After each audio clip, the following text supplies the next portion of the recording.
Монгол Улсын төрийн худалдан авах ажиллагааны цахим систем болох Tender Gov.cgmn нь төрийн бүх тендерийн зар, сонгон шалгаруулалт, оролцогчдын мэдүүлэг илгээх үндсэн дижитал суваг бөгөөд бизнес эрхлэгчдийн хувьд төрийн худалдан авалтанд оролцох цорын ганц аль бие ёсны гарцын нэг гэж хэлж болно.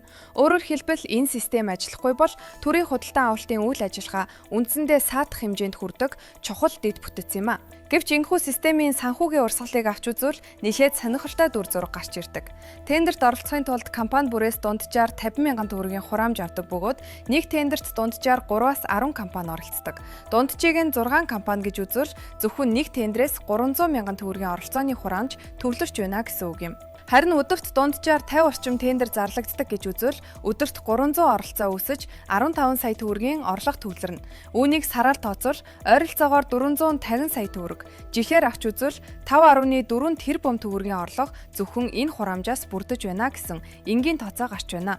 Ингэж үзэхэд Tender Gov.cgmn нь зүгээр нэг төрийн мэдээллийн сайт биш, харин жиж бүр хэдэн тэрбум төгрөгийн орлогын урсгалтай дижитал платформ болж байна.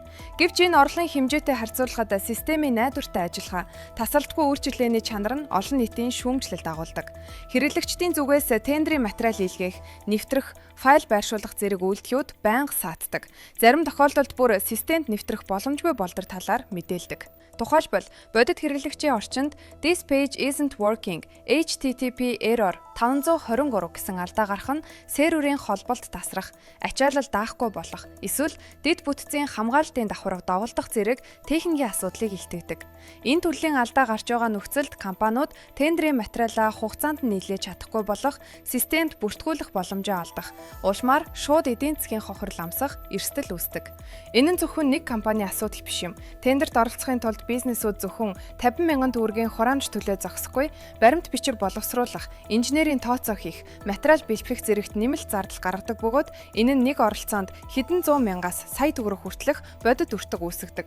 Гэтэл систем доголдож хугацаа алдагдвал эдгээр бүх зардал үр ашиггүй болж бизнесүүдийн хувьд шууд алдагдал болон хувирдаг. Ингэснээр цахим тендерийн системийн доголдол нь зөвхөн техникийн саатаж биш, харин өрсөлдөөний шудраг байдалд нөлөөлөх, зарим компани давуу эсвэл сул байдалд орох нөхцөл бүрдүүлэх, цаашлаа төрийн худалдан авалтын ил тод байдалд итгэх итгэлийг бууруулах хэмжээнд хүрч болзошгүй асууж болж байна. Нэг талаас жил бүр хэдэн тэрбум төгрөгийн орлого төлрүүлдэг систем хэрнээ, нөгөө талаас хэрэглэгчдийн хувьд тогтмол найдвартай ажиллаж чаддгүй байдал нь орлого ба үйлчилгээний чанарын хоорондын зөрүүг тод харуулж байна. Эцэст нь энэ асуудал нь зөвхөн нэг вебсайтын доголдол биш, харин төрийн дижитал дэд бүтцийн найдвартай байдал, төсвийн зарцуулалтын үр ашиг, бизнесийн оролцооны шудраг нөхцөл зэрэг олон асуудлыг нэг дор хөндөж буй системийн түвшний асуудал гэж үзэх үндслэлтэй юм.